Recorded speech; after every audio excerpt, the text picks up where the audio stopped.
کے لیے بھرپور کوشش کی جائے گی۔ اسلامی اقدار کی روشنی میں خواتین کو ہر سطح پر نمائندگی اور مواقع فراہم کیے جائیں گے۔ خواتین کے لیے معاشرے کو محفوظ بنانے، صحت و عوامی تعلیمی ادارے اور ووکیشنل سینٹر بنائے جائیں گے تاکہ خواتین ایک مستحکم اور مضبوط پاکستان کے سفر میں اپنا بھرپور حصہ شامل کر سکیں۔ فلاحی معاشرہ قائم کرنے کے لیے اقلیتوں کا کردار خصوصی اہمیت رکھتا ہے۔ اقلیتوں کے بنیادی حقوق کی پاسداری کے ساتھ کاروبار اور ملک کی تعمیر و ترقی میں ان کو مساوی مواقع دیے جائیں گے تاکہ سب کو پورا حق ملے گا۔ بلوچستان، سندھ، گلگت بلتستان، شمالی علاقہ جات اور وزیرستان سمیت کمزور علاقوں میں سرمایہ کاری کی جائے گی،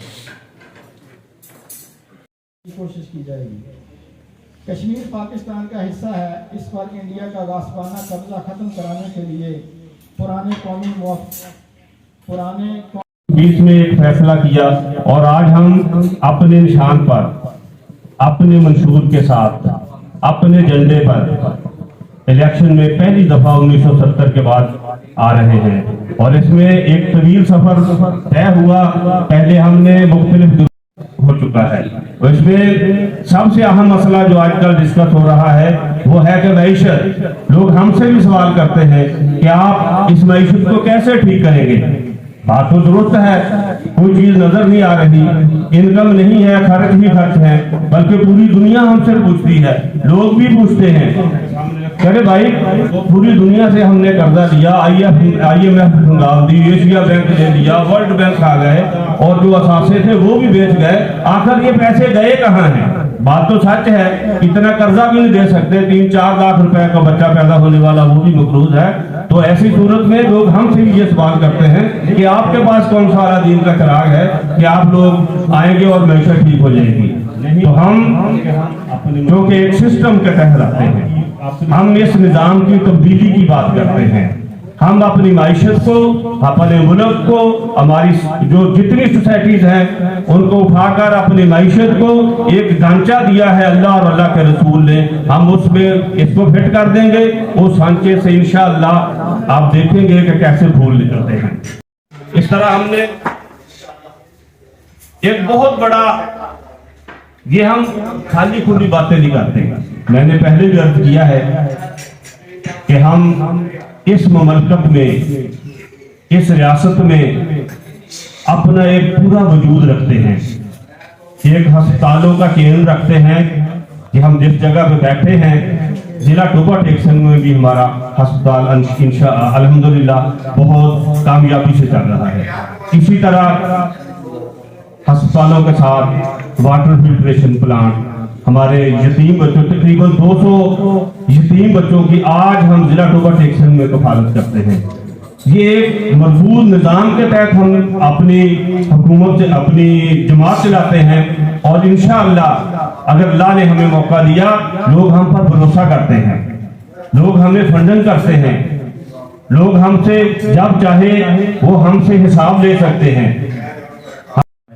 اور وہ اپنا منشور بتائیں گے، اپنی پارٹی بتائیں گے۔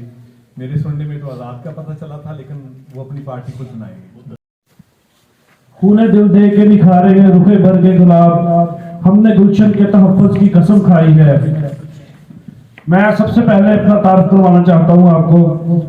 میرا نام سردار سعید احمد گجر، کمالیہ سے بلونگ کرتا ہوں میں، اور میں 2008-9 سے سیاست میں 2008-9 سے سیاست میں مسلسل آ رہا ہوں۔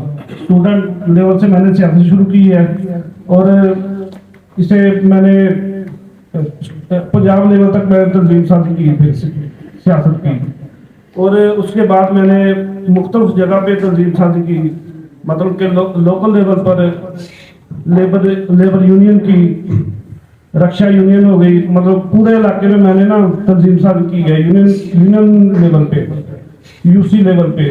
اسی طرح اب بھی میں تنظیم سازی کر رہا ہوں اپنے پورے علاقے میں، میری تنظیم سازی مکمل ہے۔